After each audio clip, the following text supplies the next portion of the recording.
Айя Софию здесь есть несколько очень много красивых мечетей, и они очень красивые. Особенно Айя София, она очень знаменитая мечеть. İnşallah açılır. Allah rizlerimizde kolaylık versin. Ümmete Müslüman hayırlı uğurlu olsun derim. Ayya Sofya bizim de camimiz. Sultanahmet de bizim camimiz. Hepsi bizim camimiz.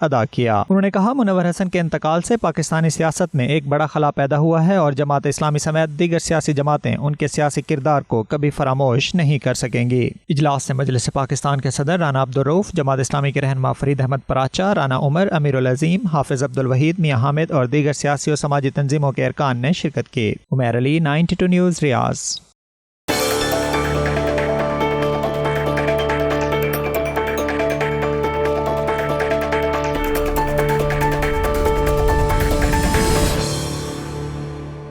متحدہ عرب امارات کی ریاست Abu Dhabi میں آج سے کچھ park اور سیاحتی تفریحات مقامات کھولنے کی تیاری کر لی گئی ہے، لیکن وہاں داخل ہونے والوں کے لیے ضروری ہوگا کہ ان کا جسمانی درجہ حرارت نارمل ہو اور وہ کورونا وائرس سے متاثر نہ ہونے کا سرکاری سرٹیفکیٹ بھی رکھتے ہوں۔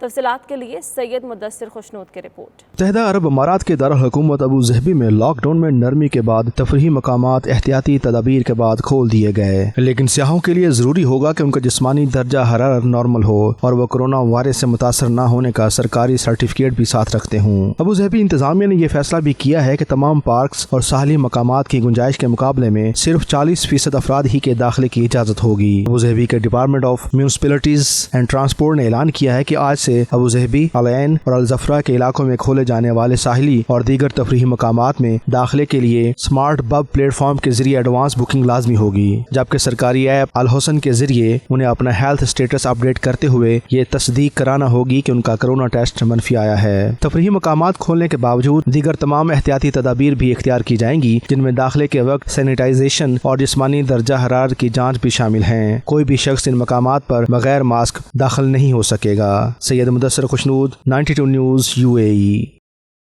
اور ترکی کے صوبے سکاریا میں آتش بازی کا سامان بنانے والی فیکٹری میں دھماکے کے نتیجے میں 2 افراد ہلاک جبکہ 73 افراد زخمی ہو گئے۔ عاطف بٹ کی رپورٹ۔ دھماکہ صبح ہینڈیک کے علاقے ضلع سکاریا میں موجود فیکٹری میں ہوا۔ زوردار دھماکے کی آواز دور دور تک سنی گئی۔ لوگ خوف زدہ ہو کر گھروں سے باہر نکل آئے۔ دھماکے کے بعد فیکٹری میں موجود آتش بازی کا سامان جلنا شروع ہو گیا۔ کافی دیر تک آسمان پھل جھڑیوں سے جگمگاتا رہا۔ دھماکے کے وقت فیکٹری میں 150 سے 200 افراد کام کر رہے تھے۔ ذرائع کے مطابق دھماکے کے وقت فیکٹری میں 10 ٹن آتش گیر مواد موجود تھا۔ دھماکے کے بعد 85 ایمبولینسز فوری طور پر جائے حادثہ پر پہنچ گئیں، جن میں 2 ہیلی کاپٹر بھی شامل تھے۔ امدادی کارکنوں نے زخمیوں کو فوری طور پر اسپتال پہنچایا اور وہاں موجود افراد کو محفوظ مقام پر منتقل کیا۔ ترکی کی ڈیزاسٹر اینڈ ایمرجنسی مینجمنٹ کے ڈائریکٹوریٹ نے واقعے کو ایک صنعتی حادثہ قرار دیتے ہوئے مزید تحقیقات کا اعلان کیا ہے۔ ترکی کے وزیر داخلہ اور وزیر محنت نے جائے حادثہ کا دورہ کیا اور امدادی سرگرمیوں کا جائزہ لیا۔ انہوں نے حادثے میں مرنے والوں کے اہل خانہ سے تعزیت کرتے ہوئے واقعے پر گہرے افسوس کا اظہار کیا۔ اس کے ساتھ ہی نیوز اسٹوڈیو سے فی الوقت اتنا ہے۔ باخبر رہیے اور دیکھتے رہیے 92 نیوز UK۔